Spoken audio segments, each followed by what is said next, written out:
Gang, tired of being locked down under quarantine? Tired of trying to get your band together to rehearse outside? Tired of trying to get your band to rehearse in your home?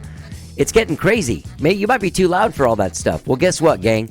Space Rehearsal and Recording has reopened safely.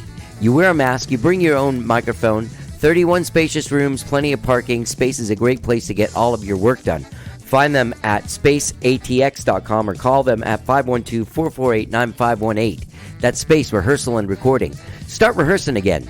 Do it. And you may ask yourself, well, how did I get here?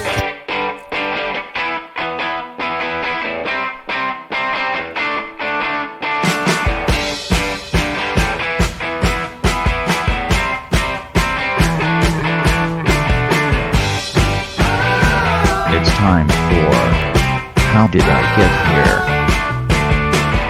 And now here is your host, All right, hello, I'm Johnny, I'm your host. Welcome to the show. I hope you guys have all had a good week, whatever it is you've done this week. Maybe you had a short week because of the Labor Day weekend last weekend. Congratulations on that, having only a 4-day week. It's been a busy week for me. Check it out. A few weeks ago, my friend James Robinson called me up and he asked me if I'd be interested in hosting an event in Smithville where he lives. This event that he was putting together called Love and Liberation at the Amani Room in Smithville, Texas. And he got Bobby Sparks, the great legendary keyboard player, to play, and his band, a bunch of great musicians.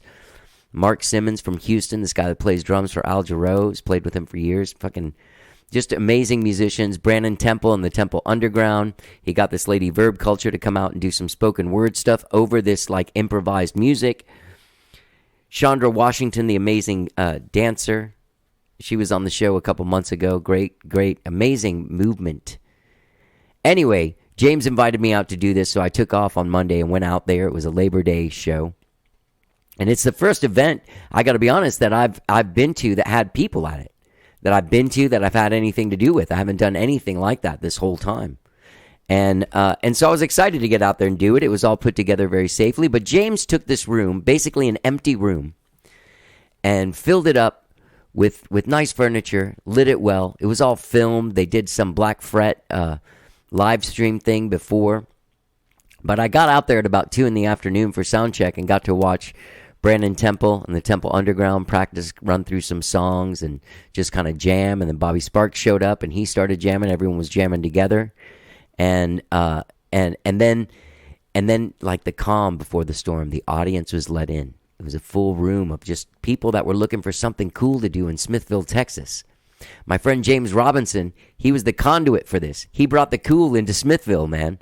He brought this beautiful jazz and improvised music in just celebration of life and love and liberation. Man, the show was awesome. It started off with Brandon Temple and the Temple Underground. I got to host, so I got to bring everyone up on stage and introduce everyone and hang out with people backstage. And the whole place, like, it was sold out. It wasn't, they couldn't do like a super packed thing because of social distancing and stuff. But it was sold out, and the people, like, there was a magic in the air that's indescribable. I can't really describe it in words, but have you ever been in a place that's just filled with love and people celebrating creation?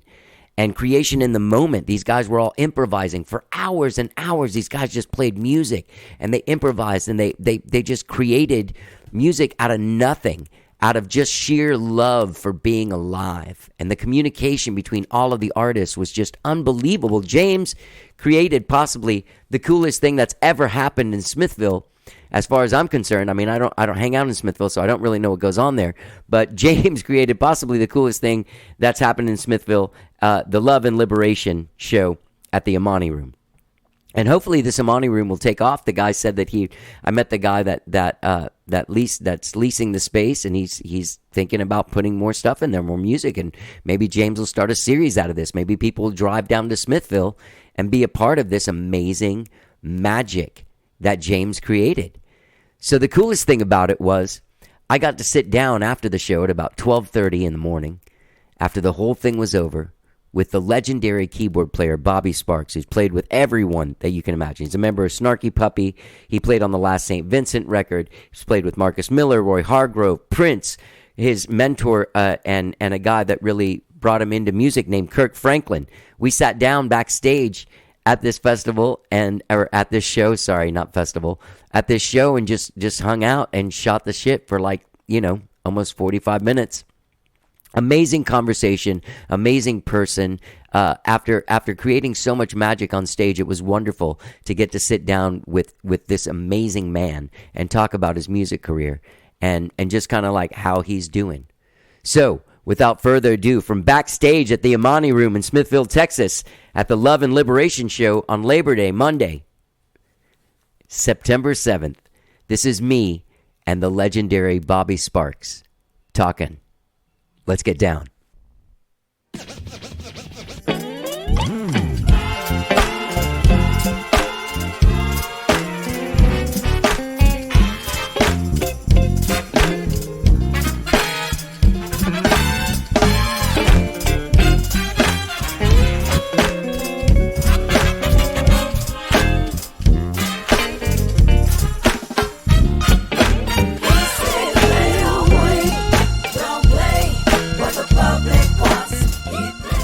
So that was a transformative show.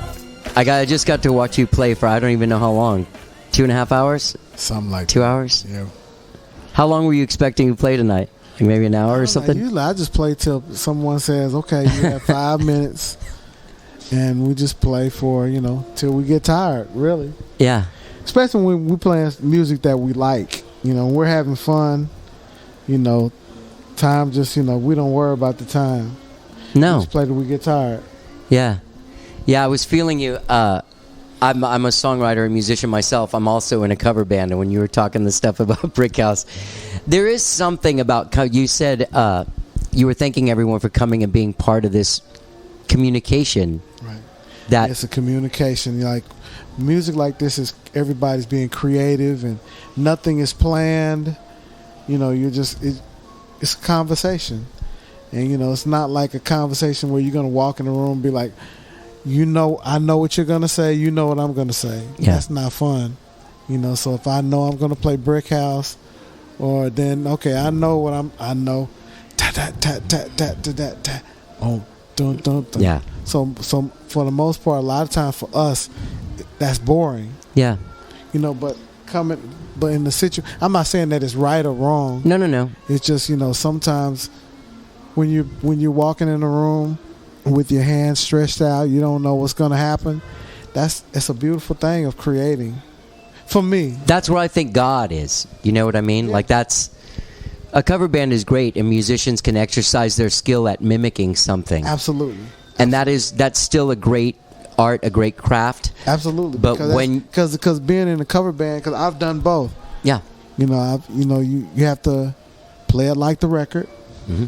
And that's great, but that's where discipline comes in. I think as a musician, you need both. You need to be able to be disciplined enough to play the parts that you hear on the record.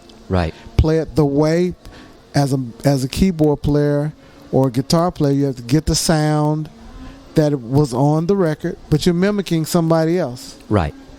If that works for you, that's great. But I think you still need to have a creative side where you walk in the room and you don't know what you're going to play. Yeah. Yeah, we all need that. Mm-hmm. And that's the moment of creation is really like the buzz, Right. Absolutely. The real buzz. That's the buzz, yeah. Yeah. You've been doing this, you've been playing since you started playing when you were 3? About 3 or 4, yeah. Mm-hmm. What did you start on, piano? I actually started on organ. My mother is a musician. Right. And my aunt is a musician. They played at the same church, and I always had a love for the organ. The organ was the organ was a instrument by itself. It's a whole orchestra. Yeah. By itself. So I was gravitated to the organ. Most of the cool guys in the church played the organ. All the women played piano. So I just kind of wanted to be cool as a young kid. So I gravitated to the organ, and So my mother and my aunt was rehearsing for this funeral they were playing for. So, and the song was My Way. I did it my way. So my aunt got up off the organ, and my mother was just kind of working out her stuff on the piano. So I just got on the organ and just started playing the song with one finger. I was like 4 years old. And then someone came in the room and said, "Hey, you hear Bobby playing the song?" And she thought I was my uncle. She thought I was a grown-up. My aunt. My aunt just trying to work out a part. Yeah. So it became a whole thing. Y'all come and listen to Bobby. Little Bobby play this song. Yeah. And so, and then she started playing another song, and I followed her on, and she played another song. My mom, she just started crying, like, "Oh my God!" They took me to church that Sunday. They had me up, and I played from the church. Wasn't dry to play, so I went from playing one finger to two fingers to. Now you're using all 10. Yes. That's amazing. When like what who are the guys that you look up to? I look up to everybody. Yeah. From early on, I'm a church boy. So I'm a church boy. So when I grew up, it was a guy in Corsicana. I'm from Corsicana, Texas. So that was a young guy that used to come and pick me up every Saturday. I'd hang with him Saturday and Sunday. He was like 17 at the time, 16. And I was like 6. His name was Paul Lewis. And Paul would come we go to the church. He'd show me all the modern gospel songs. So he became my idol. The city loved him. And, still to this day, he's bad. He's still bad. And then he taught me other guys, in the Dallas area, by who was, there was Burt Krause, there's Willie Stewart, Arthur Dyer, Robbie Baxter. Those are the guys that were, and a lot of other guys too. So they became my idols because that's who he idolized. So then every time I would go to church conventions and stuff, I would just watch these guys play. Like Burt Krause, these guys became my heroes. Then I became a teenager and I started meeting these guys. And then during this whole time, I was playing for a gospel group called Vision. They were like a commission copy, which Fred Hammond was a part of that group. So that was the keyboard player and the producer of the group was named Michael Brooks. I went to see that group in like maybe 87, 88. Blew my mind. He was playing 5-6 keyboards at one time and had a Hammond B3 organ, a Yamaha DX7. He had a Roland D50, Korg M1, and a whole bunch of other stuff. And then, from there, I got on Herbie Hancock, McCoy Tyner as, in my mid-teens. And then just kind of opened up. I just got turned on to different musicians. Herbie Hancock and Chick Corea. And then I started studying jazz. Got into Bud Powell and all of those greats. Art Tatum. Really Bud Powell. Thelonious Monk for me. And then, they started looking at Jimi Hendrix videos. As a kid, my dad always played Albert King and B.B. King, Bobby Bland, and so Albert Collins was really big. My dad loved Albert Collins, so I grew up on the blues, and as well, my dad, when I was a kid, while my mother was teaching me hymns, my dad was a trumpet player. He died in 2011. He was a trumpet player, but he loved bebop. Dizzy Gillespie was his favorite musician. Yeah. And he loved bebop, so he always pushed Dizzy Gillespie on me, Count Basie, Duke Ellington, all that stuff, Miles Davis. So when I got into college, I was kind of ahead of everybody else because I was already knew what was going on Right. Yeah. musically. Yeah. I wrote that down. Eastfield College Eastfield College, in Mesquite, Texas. Mesquite, Texas. Yes, my instructor was Kurt Bradshaw. Okay. Kurt Bradshaw changed my life, and the piano teacher there was his name is Gary Freeman, who lives in Tyler, Texas now. Gary really changed my life because I had never heard nobody play like that in real life. Right. So it was like he was the first person I saw that was playing jazz like that, playing classical music. I mean, he blew my mind. And during that and then a little bit before that, I met Bernard Wright. Bernard Wright was very important. Bernard Wright was he grew up with Marcus Miller. He grew up with Lenny White, and he's a great. He did records. He's a child prodigy. Can't think of. Is that how you ended up playing with Marcus? Through him? Bernard would always tell Marcus about me. Bernard, Yes. yeah. And then, but I met Marcus years ago when I was playing with Kirk Franklin. But he never knew about me playing. He just probably looked at me as a gospel musician. But Right. I'm sure Bernard was like, "Nah, man, if you want me, you got to play." He's the next. He's the only guy that can do what I can do.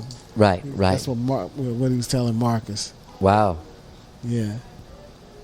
And then you how much did you play with Marcus? Did you play on records and stuff? And I played on 2 records. 2 records? Yeah. I saw a great live thing from a jazz festival. There's like a montage of you playing with different people at jazz festivals on YouTube. Oh, really? That is awesome. Oh, yeah. I played with Tower Power too. You played with Tower Power and also Roy Hargrove on that too. Yeah. Yeah. The RH Factor was created in my house. I was started my record around 1997, 98. Schizophrenia. Yeah. So the song "Take It" and a couple of other songs I had done. So Roy was over my house. He was like, "Hey, man," I let him hear, some of that stuff. He's like, "Man, I want to do something like this." I said, "Man, well, let's do it." And so, Ragman, his manager, called me and said, "Hey, man, can we record everything at your house?" I was like, "Yeah." Yeah. So we recorded. I brought in an engineer, assistant, and we recorded a demo of that record. Record company heard it. They were like, "Okay, yeah, we'll give you a budget. Y'all come up to New York. We'll record everything at Electric Lady." Wow. So that was 2000 and 2001. Was that like when Questlove had it locked out?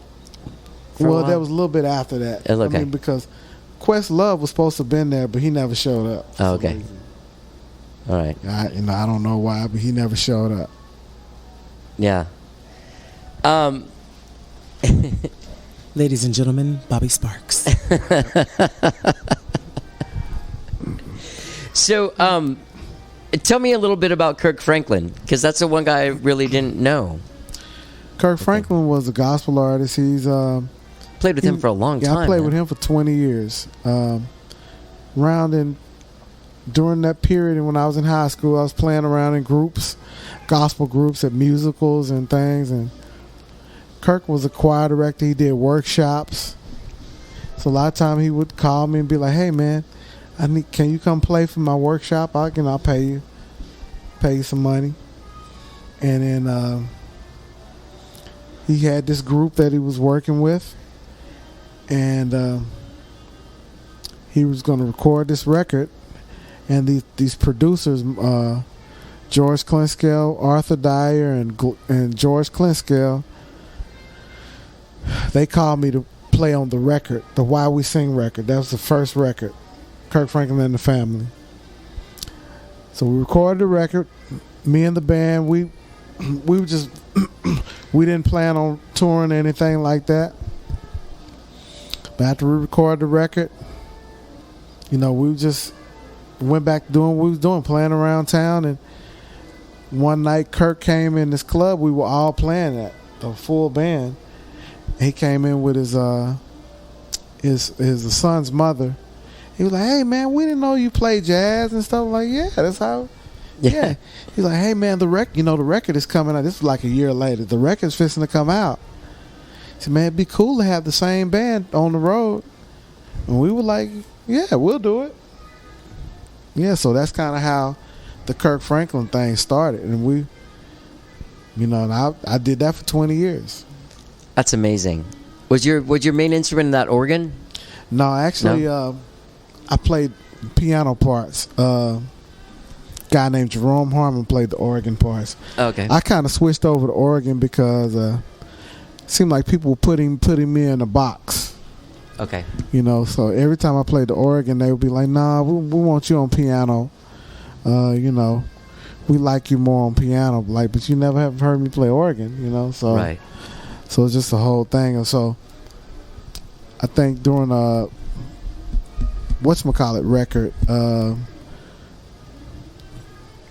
record we did live in Houston, I can't think of the name, but I switched over and just started playing organ in Rhodes. So last 20 some years, now I guess I'm an organ player now. It's all people ever seen. So it's a lot. It's in a lot of your bios, the organ. Yeah. And also I guess since you started on it, people assume that's your your baby. Man, I want to talk to you about on Schizophrenia. There's amazing string things. Are those samples that you play? All samples. God, where do you get those samples, man? They're fucking amazing. I've reached out to all of the great string arrangers because I've always had a love for strings. Yeah, that shows. Seriously, you're playing and Gil Goldstein was always. I love, I heard that Michael Brecker Wide Angles record. I don't know that record. Oh, you gotta listen to that record. Okay. It's the orchestration is crazy. Okay. It's like amazing. So I'm like, man, I want to get into this string thing, but I don't know anything. I've never done that before. So, I had a Claire Fisher do work on some of the Kirk Franklin records. Uh-huh. Of course, I wasn't going to be able to afford him, right? Because I had no budget. I did this whole Schizophrenia record with my own money, favors. A lot of people showed up, a lot of people didn't. So all the string people I was calling, nah, man, it's going to be $3,000, $4,000, $5,000 for this. I'm like, for a quartet and arrangement. So my friend Phil Lassiter, he was like, "Hey man, you need to meet my guy, my friend of mine. He's from Dusseldorf, Germany. His name is Simon Simonowski." Right. Simon is amazing keyboard player, singer, but he's a gifted programmer. He programs the shit out of strings. And I'd heard a few things that he did for Phil. I'm like, well, yeah, that's cool. Yeah, but I just wanted the real thing. Yeah. No, I know. So after calling everybody, and I was just like, you know what? I called Simon and said, "Hey man, can you make these damn strings sound real?" And he was like, "Fuck yeah, man." He said, "Like, give me a chance." I was like, "Well, man, I want to feature you doing your thing." So I sent him like 4 or 5 different songs. Every song came back. Like, send him another one. Kill it. I said, "Man, just do your thing." My record is all about art. My record is not about me. It's about everybody. Right. So just everybody. I want to feature everybody. My show is when I do a show, I want it to be the same way. I want everybody in the band to have their moment. It's all about. So that's basically what I did with Simon. So I just wanted him to do his thing and feature him. Yeah. Say, man, go crazy. because I'm all about pushing music forward. I'm not trying to do no shit that somebody else has done, you know, Yeah. or if they've done it, it's been done maybe and forgotten about. Yeah. You know, Keeping the spirit of creation there. creation. Yeah, Yeah. absolutely. I don't want to make the same. So that's, you know, not Simonovsky, Dusseldorf, Germany. So how much of the record did you, like, you said you started it in 97? I started writing in 97. Okay. I started recording in 99. Okay, so 20 years before it came out. Mm-hmm. When did you finish mixing it? About 2 years ago, I guess about 2018 in September. Because I had to put it out. I had to give it to the record company around in December, so they could put it out. They have 3 months. They need 3 months to market it. Right. Yeah. How did you start it on tape? I started on analog tape. Okay. So a lot of stuff I had, like I started a lot of it when I was working with Kirk Franklin. I was cutting a record in 1999 with this group he was producing. We were staying out in, we were pretty much living in L.A. in a studio that the record company had a studio. So when we wasn't working with Kirk, I'd be in the Studio B doing tracks. They had a Euphonics console, had a couple of Studers up in there, Yeah. and we dumped it to tape, 15 IPs, Yeah. Dolby SR, and put it back to Pro Tools. Yeah. That's cool, man. Yeah. How much did you work on it though? Like, say, in the last couple of years of it, did you Well, still? I always wrote, Okay. and as technology came, I would just do. And beginning at my house, I had 4 D88s, Okay. so I had 32 tracks worth of digital tape. Right. So I eventually got all of that stuff I was working on to Pro Tools. So now in the early 2000s, when I'm on the road, I have my inbox, my Mac. If I'm in a hotel room at a festival, Hiram Bullock, what's up, man? What's up, dog? What you doing? Hey, Bobby, what's up, man? Say, hey, man, I need you to play a solo on this thing. Hey, can you come to my room? Sure, fuck yeah. Hey, man, you don't have to learn the song. Just come jack off on it. Yeah. Just Come be play it. Hiram. Yeah, just be Hiram. Yeah. Or, you know, Dean Brown, or just whoever. I would travel with a microphone. With a microphone, I travel with everything I needed. So if I caught anybody, and plus my one of my best friends, Keith Anderson, saxophonist, he was always on the gig with me with Marcus Miller Uh huh. and Patches. So I would get them to do stuff. Yeah. So before a tour, I'd make sure I'd have like 10 or 12 songs just ready for just, and then I just get people just play on it. Yeah. You know, just meet anybody. Hey man, love your work. Man, can you play on something? Come Yeah, to my yeah. room. Or I'll come to your room. Yeah. That's so cool, man. That's how I got the record done, because I had no budget. Sounds like you did.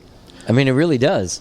Well, I had a lot of people, you know, I pretty much spent the money I had on my mixing, my mastering. I had used Basie Bob Brockman, who been a friend of mine for 30 years. He mixed all of the Puffy, all of the Mary J. Blige. That's why it sounds so The good. Biggie Smalls stuff back in the, and then there was Nick Hard, who works with Snarky Puppy. He does all Snarky Puppy, and I love him because he gets the weird shit. Yeah. You know, he makes stuff. He takes your stuff and makes it sound like something else. And then there's another friend of mine who we used to work with Kirk Franklin together, and we worked with Timbaland together, and he worked with Timbaland for about 20 years. Wow. His name is Chris Godby, and Chris Godby he's a beast. Yeah. So I use those guys as well as some other guys friend of mine I grew up with named Rod Stigger. He mixed a couple of them. Another guy in Dallas, but it's a collaborative. I take songs and pretty much figure out what kind of sound I want, and I pretty much put the engineer with the sound that Right. At their skill level. Right. And then I got Dave McNair to master. Oh yeah, Aaron McNair. Yeah. I love that dude. And he's that cat. Yeah, yeah, he's a great guy. As A great guy, very he used to talented live here too, right? Yeah, he lived in Austin for a while, and then he ended up working at Sterling for a while, mastering. Absolutely. Yeah, I remember that. Absolutely. Yeah, Man, you all right? yeah, yeah. Yeah. James Robinson. Oh no, I'm just cheering you on. Bye, Chandra.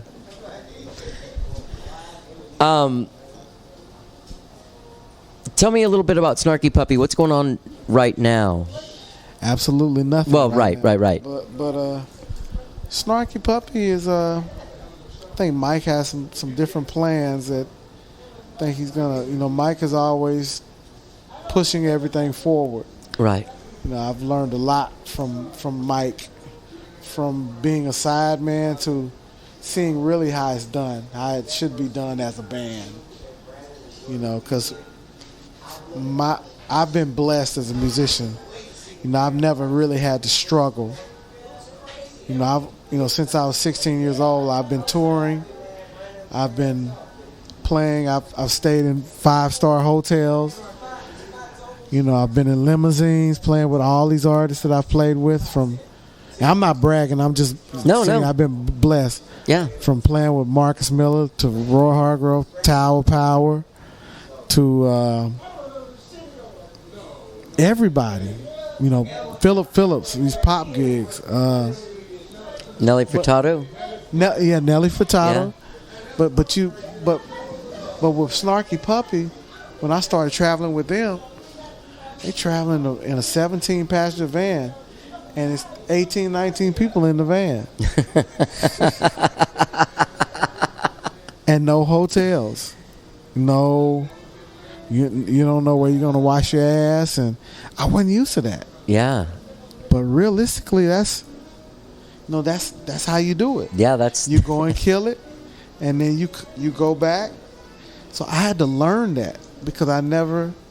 You started off too high class. Yeah, I wasn't, to the point. I'm sitting there asking, and after the gig, I'm like, so where we staying at? And some chick go like, oh, y'all can stay at my house. I'm like, what? I don't even know you. I don't even know who the fuck you are. Like, so I've slept in strange places. Yeah.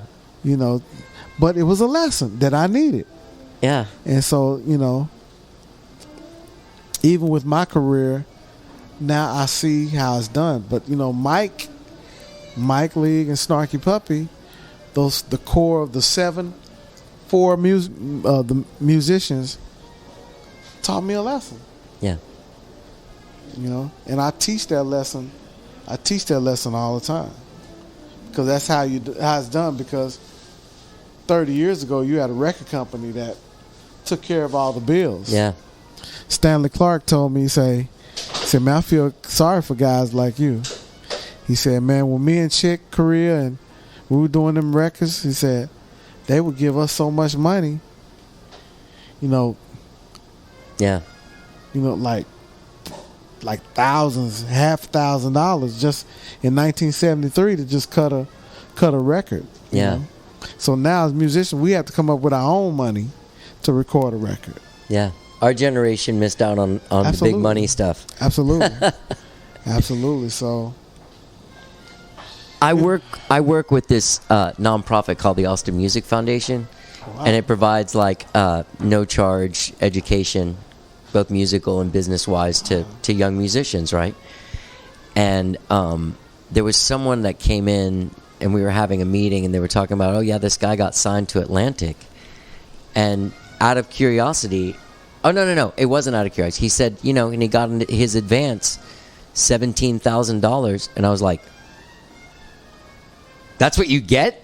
Shit, you could borrow that kind of money from a bank if you wanted to. Well, that's what it is. I mean, that's what it. Yeah, but like back in the day, I mean, even my band when we got signed to Elektra was '98, and we got like $100,000. Right. But that was at the low end because I remember guys that had gotten signed like 10 years before were like, "That's all you got, Jesus." Right. Yeah. Yeah, and then you get and then you have to figure out how much you were going to use to spend on the record, and all that money. So I guess like if you got $1 million, Yeah. on a pop deal, then you might spend $500,000 out cutting the record, Right.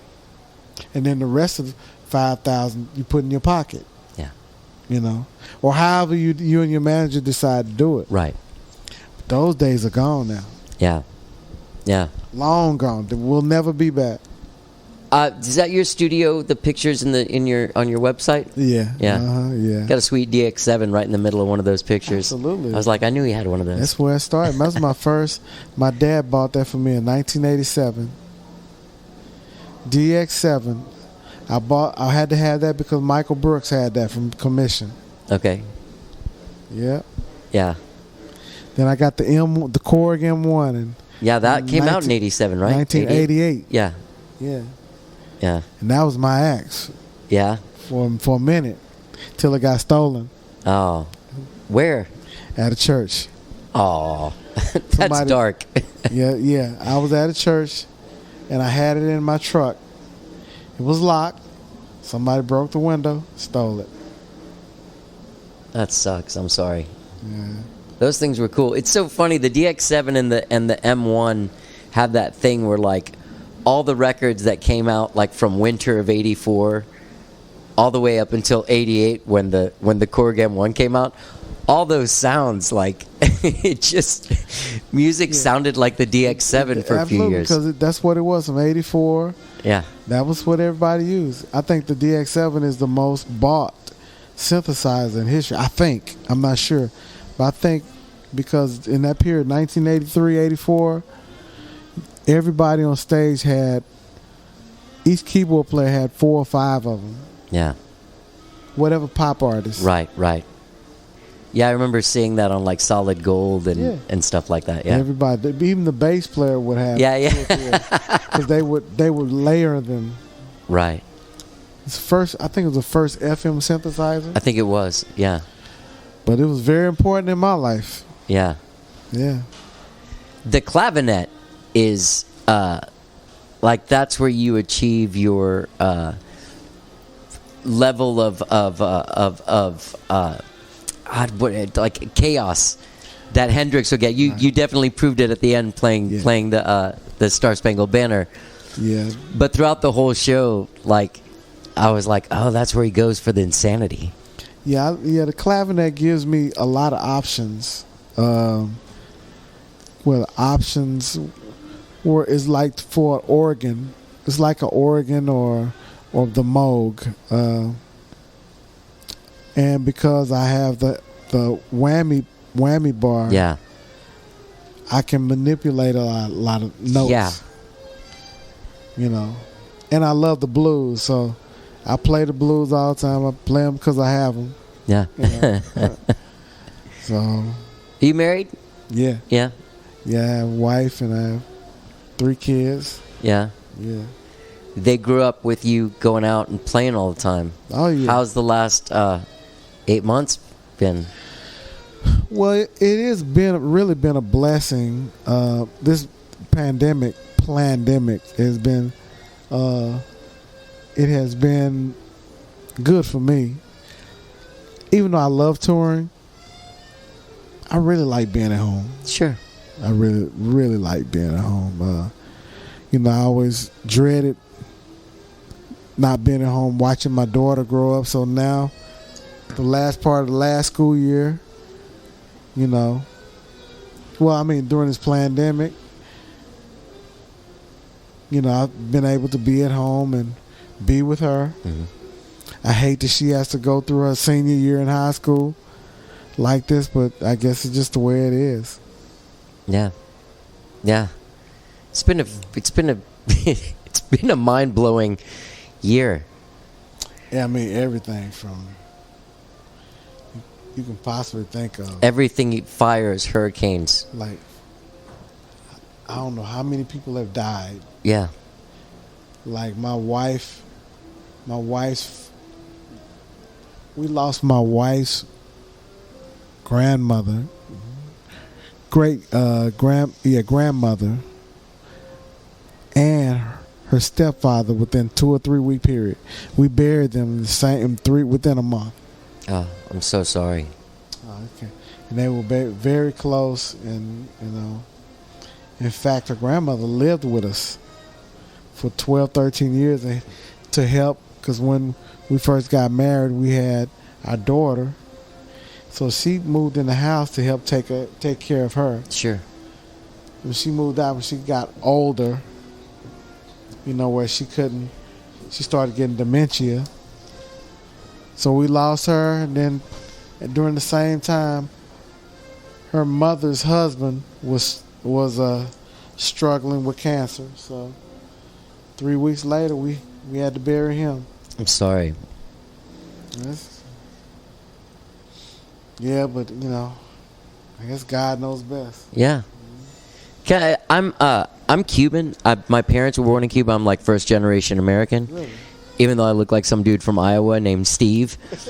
Like Spanish is my first language and everything. And in the Latin culture, as well as in black culture, there's multi-generational homes. Like you grow up with your grandma there, or your grandfather, or Oh yeah. There's something about the beauty of the circle of life, where it seems like in general American culture, as soon as things start getting weird, it's like, oh, put them somewhere where we don't have to see this shit right now. You know what I mean? It's frightening and kind of depressing. Yeah, but for black culture, that's it is what it is. Same with us. Because in our culture, a lot of times you live in poverty. Yeah. So a lot of times, grandmama didn't have a job where she made a lot of money, and when she retired, she didn't have a retirement. Right. So a lot of times, the burden, grandmama might have to move in with mother or daughter, and it's just kind of, everybody has it becomes a family type of situation. Yeah. Or the middle generation starts having kids, and the grandma moves in to help with that. And everybody, it's a cooperative family. Absolutely. But I love it, though. Yeah, me too. That's one of the things I think is really frightening, because there's this sort of like fear of death in America, and I think it's just simply because we don't deal with it. Yeah. Like as soon as your mom or something starts getting a little loopy, it's like, oh, put her in a place and we'll go visit her when we can. And yeah, no. That just should be when everybody in the house should take turns taking care of mama. That's right. My aunt just moved in with my grandma, who's 97. She took care of you. Yeah, exactly. She cleaned your diapers, and so now, at an age later on, it's hard. It is. But, it's life. It's life. That's what it is. Yeah. It's what it is. I feel like I could sit here and talk to you all night. You even surpassed how cool I thought you might be. Oh, well, thanks, man. You really are like just a beautiful person, and digging into your music for the last few days, and just like you have a huge fan. Oh, thanks, man. Yeah. Thanks. Yeah. Oh, also great work on the St. Vincent record. Oh, well, thank you. Yeah, that's you doing all the Moog stuff, right? Yeah. Yeah. And Moog and Mellotron and Yeah. clavinet. Yeah, we use. Yeah, she's bad. She is bad. Yeah. She's bad. Yeah. Well, Bobby, this has been great talking to you. I'll talk about your website and everything. People should get out there. And I know you're doing some live streams. Are you doing this regular from your yard with the guys, or is that just every once in a while? That was a guy, a friend of mine named Matthew Kuzman. Uh-huh. He always comes. There's a club in Dallas called the Freeman Jazz Cafe. Uh-huh. It's kind of where everybody's playing now. Uh-huh. It's like the cool place where everybody's playing. So he comes, hangs out, and he grabs like the band, say, hey, you want to on Fridays and Sundays, I'm doing, come play in my front yard, and for my neighbors, they all social distance, and people that come sit in this front yard, and the neighbors come sit in their yard and they watch. Yeah. Everything's cool. They give an offering and they do all that kind of thing, and yeah. Well, dude, thank you so much for taking the time after your show and everything, sitting down. You're yawning. Absolutely. But I really, really have appreciated the whole night watching you rehearse, hearing you play, and getting to sit down and talk to you has been really amazing. Oh, thanks, man. Dude, thank you so much. Well, thank you. Yeah, man. Duke Ellington, Charlie Parker, creating bebop right in your face. Ugly beauty right on the stage, the loneliest monk, innovator writes away. From backstage at the Amani Room in Smithville, Texas, right after the Love and Liberation show on Labor Day, with the amazing Bobby Sparks. What a great conversation, man. What an amazing, amazing musician. What an amazing night of music and love. You know? What an amazing night all around. I really enjoyed talking to Bobby. You can find his record, Schizophrenia, The Yang Project, wherever it is you stream or download your music, and you can find him at bobbysparks.com. I want to thank James Robinson for having me. I really had a blast doing this event, hosting it. Getting to be part of the night. It was really magical, and I really, really appreciate it. So, gang, when you're out there checking out bobbysparks.com, don't forget that you can subscribe to this podcast wherever it is that you find podcasts, be it Apple Podcasts, be it Spotify, be it anywhere, basically. New shows all the time. Thanks a lot for listening to the show. Get out there and find Bobby Sparks. Get out there and listen to his record, Schizophrenia, The Yang Project, available now. And once again, thank you and love to my dear friend James Robinson, Brandon Temple, Bobby Sparks, Chandra Washington, everyone that was there that night at the Amani Room in Smithville, Texas. Look out for it, man. It's going to be great. I think they're going to do more stuff there. And it was really a beautiful, beautiful night of just love and magic. Here's some more music from Bobby Sparks. Find him at bobbysparks.com. Have a great weekend, gang. Let's get down.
Man, I do what I wanna do. I'm so individual. I'm freaking incredible. Undeniable, indelible, incontrovertible. Musically will murder you. So advanced, I'm so new age. Say you wanna see the world, check my Facebook page. I'm different. I own the label, own the masters. I own my publishing, a free slave, no more masters, huh? King, miracle, known for many things. A man of his word, play a trumpet with big ass rings. Legend in my own time, legend in my own mind. Never sold a platinum record, but I own mine. Mine and mental at the end of the story. I don't play for man's glory in my own category, huh?